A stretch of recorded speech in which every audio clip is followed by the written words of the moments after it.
భగవంతుడిపై పగబట్టిన వాడు సర్వనాశనం అయిపోతాడు అంటున్న పవన్ కళ్యాణ్ గారి మాటలు ఒక్కసారి చూస్తాం. చూసిన తర్వాత మనం వీడియో విశ్లేషించుకుందాం.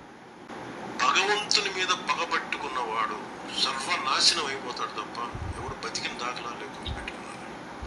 ఎందుకంటే ఇది ఫెయిత్కి సంబంధించింది. చాలా స్పష్టంగా చాలా క్లియర్గా సిబిఐ దాంట్లో మీరు కల్తీలని మీరు అసలు నెయ్యి లేని దాంతో మీరు లడ్డూలు చేసి దాంట్లో మీరు ఇందాక చెప్పిన గ్లిజరైడ్స్ ఇవన్నీ ఉన్నాయి కదా, దానికి మీకు రికార్డ్ చెప్తాను. 2019 నుంచి 2025 వరకు మీకు కనీసం ఒక నువ్వుల నూనె 180 రూపాయల నుంచి 260 రూపాయలు ఉంది 26కి ఈ రోజుకి. సో వీళ్ళు సప్లై చేసే కాడికి మామూలు బజార్లో దొరికే ఒక నెయ్యి కనీసం 420 రూపాయలు కిలో. 2019 460 రూపాయలు, 2020 21కి 500 రూపాయలు. అలాంటి నెయ్యి వీళ్ళొక్కరికి మనకి 319 రూపాయలు ఒకటి, 329 రూపాయలు ఒకటి, ఇవన్నీ కూర్చోబెట్టి ఈ నెయ్యిని సప్లై చేస్తారు. దీన్ని బట్టి మనకు అర్థం, దీన్ని బట్టి బేసిక్ ఒక హౌస్ వైఫ్ చెప్పగలరు, గృహిణి చెప్పగలరు ఎంత కల్తీ జరిగిందనేది. ఇలాంటి నెయ్యిని కూర్చోబెట్టి ఇది భగవంతుడికి ఇచ్చి ఈరోజు బుకాయించి తప్పులు చేసి మళ్ళీ ఈరోజు ఏం లేదని మాట్లాడుతూ ఉన్నారు.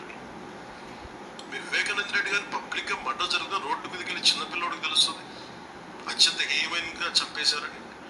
అది మర్డర్ కాదు, గుండెపోటని చెప్తారు.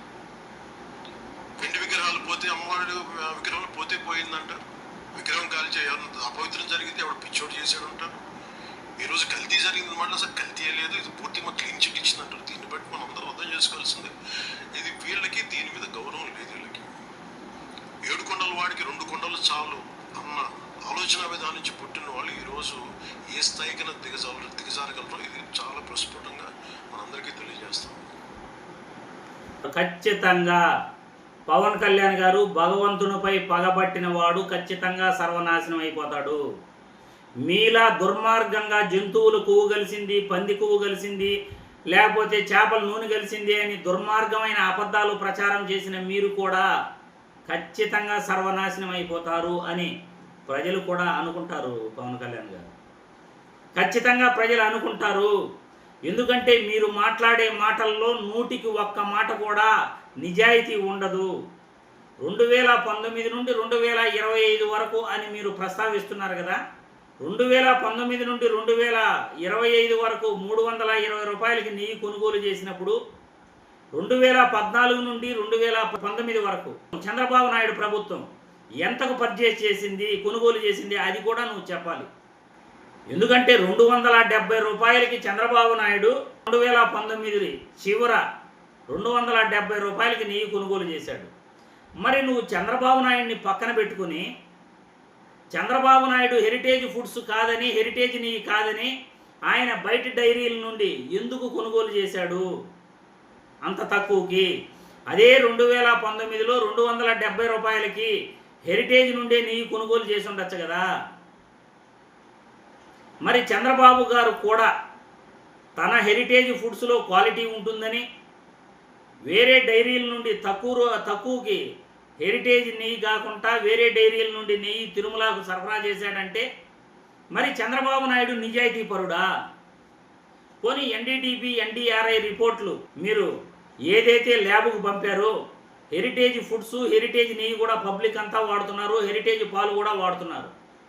మరి వాటిని కూడా మీరు ఎన్డీటీపీ, ఎన్డీఆర్ఐ ల్యాబులకు పంపి టెస్ట్ చేసి ప్రజలు వాడుతున్న హెరిటేజ్ పాలు శుద్ధమైన పాలు, ప్రజలు వాడుతున్న హెరిటేజ్ నెయ్యి శుద్ధమైన నెయ్యి అని మీ పక్కన కూర్చున్న చంద్రబాబు నాయుడు సమక్షంలో మీరు మాట్లాడగలరా?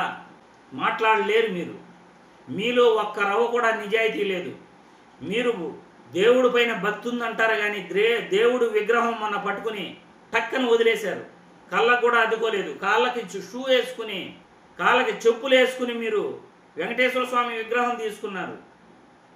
మీ వైఫ్ క్రిస్టియన్, మీరు హిందూ అంటారు. మరి ఎలా ప్రజలు మిమ్మల్ని నమ్మాలి? ఏ విధంగా మిమ్మల్ని హిందూ అనుకోవాలి? మీ నాయన నాస్తికుడు అని మీరే ప్రచారం చేశారు. మీ అన్న నాగబాబు నేను నాస్తికుడు అని మీ అన్న ప్రచారం చేశాడు. మీకు కూడా దేవుడి పైన నమ్మకం లేదు అని ప్రజలు అనుకుంటున్నారు ఈరోజు. హెరిటేజ్ ఫుడ్స్ క్వాలిటీ గురించి మీరు మాట్లాడే ముందుగా జంతువులు కొవ్వు కలిసిందని అబద్ధాలు మీరు ప్రచారం చేసింది నిజమా కాదా? సిబిఐ షార్ట్ షీట్లో ఎందుకంటే మళ్ళీ జంతువులు కొవ్వు కలవలేదని చెప్పారు. నేషనల్ ఛానల్స్ అన్నీ కూడా చంద్రబాబు నాయుడు తప్పు చేశాడు, జంతువులు కొవ్వు కలిసిందన్నాడు, విష ప్రచారం చేశాడు. సిబిఐ రిపోర్ట్ వచ్చిన తర్వాత జంతువులు కొవ్వే కలవలేదని నేషనల్ ఛానళ్ళు ప్రచారం చేస్తున్నాయి. మరి ఎవరు పాపం చేసినట్టు? మీరు చంద్రబాబు నాయుడు ఇద్దరూ పాపం చేసినట్లే కదా. మరి భగవంతుడిపై మీరు పగబట్టారా చెప్పండి? మీరు పగబట్టే ఈ విధంగా దేవుడి పైన ఆరోపణలు చేస్తున్నారా? దేవుడి ప్రసాదం పైన ఆరోపణలు చేస్తున్నారా? హెరిటేజ్ కంపెనీ నెయ్యి, హెరిటేజ్ ఫుడ్స్ కూడా పబ్లిక్ అంతా తింటున్నారు. రైతుల దగ్గర సేకరించిన పాలు అలాగే రైతులకు ఇస్తున్నారా? దాంట్లో కెమికల్స్ కలుపుతున్నారుగా. వెన్న, నెయ్యి అన్నీ పక్కన తీసేస్తున్నారుగా పాలల్లో నుండి. అన్నీ తీసేసిన పాలు ప్రజల నెత్తిన కొడుతున్నారుగా కెమికల్ కలిపి. మరి హెరిటేజ్ పాలల్లో కల్తీ లేదని మీరు చెప్పగలరా చంద్రబాబు నాయుడు పక్కన కూర్చొని? చంద్రబాబు నాయుడు గారు 2019 వరకు మీరు ఎన్ని రూపాయలకి నెయ్యి కొనుగోలు చేశారు టీటీడీకి అని మీరు చంద్రబాబును ప్రశ్నించచ్చుగా. మీరు ప్రశ్నించరు.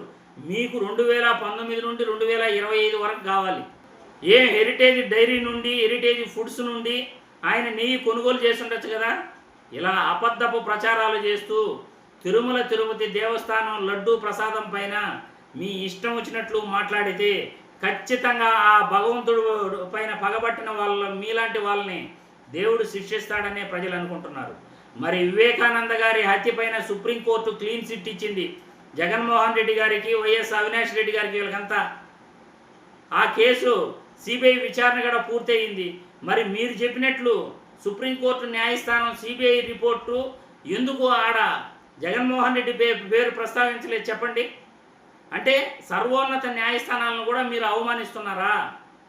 ఆలోచించాలి. ఈరోజు మీరు మాట్లాడుతున్న మాటల్లో ఏ ఒక్కటి కూడా నిజం లేదు అని ప్రజలు గ్రహిస్తున్నారు.